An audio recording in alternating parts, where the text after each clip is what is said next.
Շնորհակալություն։ Շնորհակալություն, Գեղամ Նազարյան։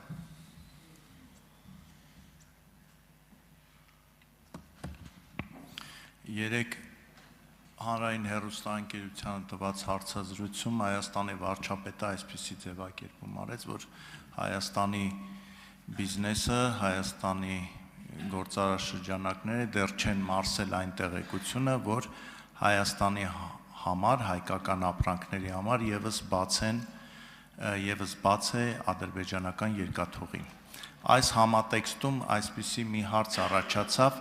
այս ընթացքում, այս բանակցությունների ընթացքում, թռիպի հետ կապված քննարկումների ընթացքում արդյոք քննարկվել է երկաթուղու մի կարևոր հատվածի վերականգնումը, որը Իջևանը կապում էր ադրբեջանական երկաթուղուն։ Կարծում եմ, այդ հատվածի վերականգնումը ոչ միայն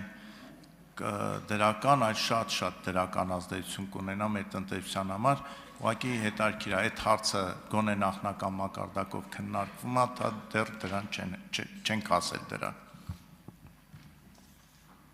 Հարցին կպատասխանի վարչապետ Նիկոլ Փաշինյանը։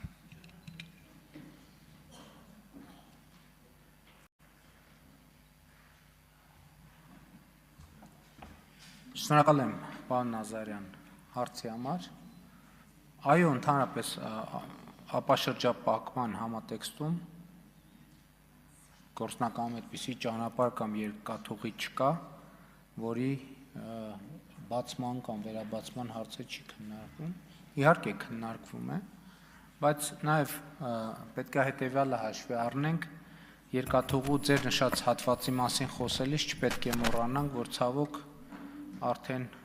30 տարուց ավելի Հաղարծին գյուղի հատվածում սողանք կա, որը ըստ էության ընդհատել է երկաթուղին, բայց դա լուծելի հարց է կախված նրանից, թե ինչպիսի հոսքեր պոտենցիալ կանցնեն այդ տեղով։ Այսինքն, եթե այդ երկաթուղին բեռնվածության պոտենցիալ ի ցույց դնի եւ այսինքն շահութաբերության հեռանկար ունենա, դա կարող է տեղի ունենալ եւ իդեպ ուզում եմ ձեզ ասել, որ մեր հետազոտությունները ցույց են տալիս, որ Ադրբեջանից դեպի Թուրքիա ամենակարճ, ինչքան էլ տարօրինակ հնչի, ես էլ տենց առաջին հայացքից ինձ տարօրինակ թվաց այդ տեղեկատվությունը, բայց Ադրբեջանից դեպի Թուրքիա ամենակարճ երթուղին հենց ձեր նշած երթուղին է,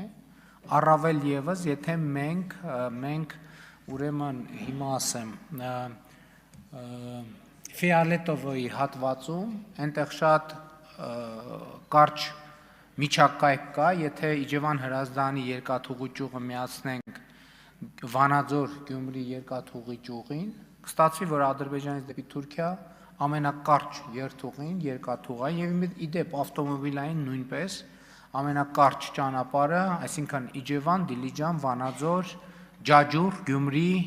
եւ Ախուրիկ։ Այդ ամենակարճ ճանապարհը։ Ինչ վերաբերվում է երեկի իմ արած հայտարարությանը, այո, կրկին վերահաստատում եմ եւ նաեւ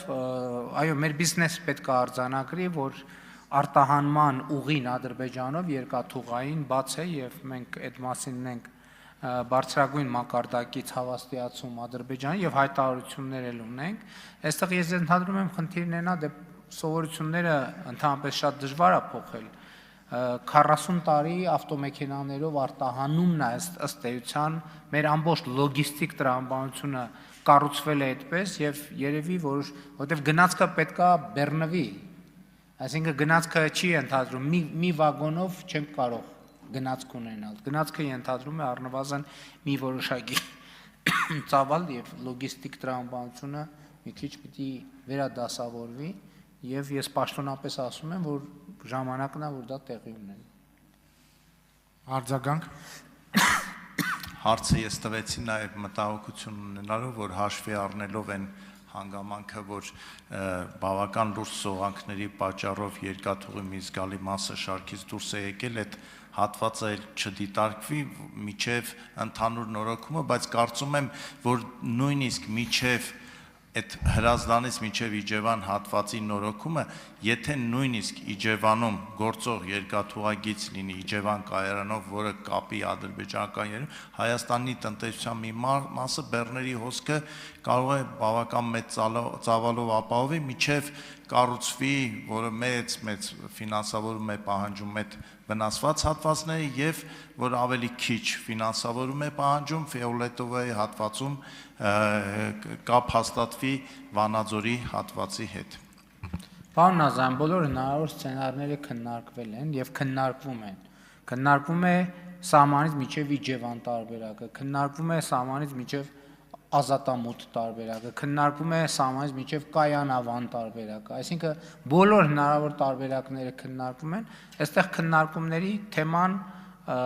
կապված է տեխնիկական եւ տեխնիկատնտեսական նպատակահարմարությունների հետ եւ իհարկե քաղաքական գործընթացների հետ էլ կապ ունի, ինչքան ինստիտուցիոնալ դառնա խաղաղությունը, այնքան ավելի սցենարների զարգացումը ավելի հավանական կդառնա։ Շնորհակալ եմ։ Էդգար Հակոբյան։ Շնորհակալություն